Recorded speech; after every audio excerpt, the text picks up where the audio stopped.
This is a brand new black on black BMW M4, and for as long as I can remember, this has been my dream car. But I don't have it yet. I'm sitting here in my 2012 Hyundai Sonata with my videographer Trevor. Let's go buy a brand new BMW. Now we're headed over to the dealership, and it's actually a little bit outside of the city. I'm feeling pretty hyped to check it out. I have absolutely no idea what to expect when we get over there. Honestly, I'm kind of worried they're gonna be annoyed about the cameras, and like we're showing up there like filming and all this stuff, but we're gonna find out. We're gonna see what they say anyway. And it looks like we're just getting here now. This is the main BMW dealership for all of Nashville, and the cars here are unreal, so we had to walk around a bit. We saw a 2024 i7, a brand new XM SUV, and a bunch of these sort of concept cars. I actually have no idea what these are. And then after we checked out a few cars, we went inside to talk to my salesman.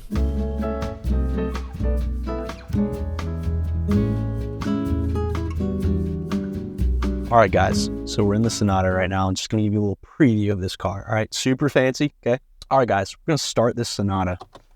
Go and zoom in a little bit over here. First thing we're popping up with is a nice wrench, meaning this car needs to be serviced. I gotta tell you guys, this car sucks. So unfortunately, they wouldn't let me record the entire conversation with the salesman, but I do have some good news. We have a brand new car right here. Let's check it out. This is a 2024 black on black BMW M4 Competition. I went with the 20-inch double spoke black rims with performance run flat tires and red calipers. I got full merino black leather seats, which feels like a nice mix of sporty but also comfortable. And for the center console trim, I went with the carbon fiber interior package. But it was also kind of a hard choice. The aluminum package looked great, and the piano black also looked pretty dope. And probably the best part of this car is the upgraded display package. The coolest part is it lets you split your screen like a PC, so you can have two apps going at the same time. And of course, I had to go some RGB ambient lighting for the interior. All right, let's take it for a drive.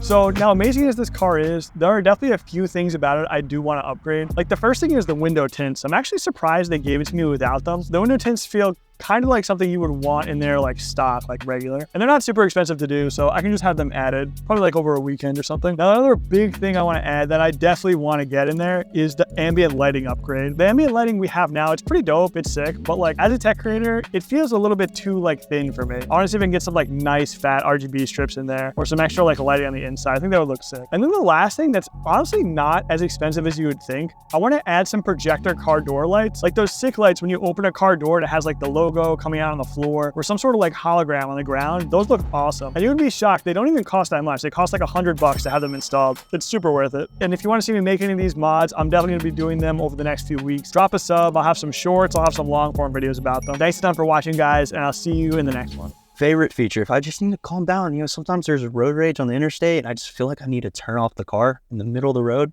Just do this. It's so peaceful.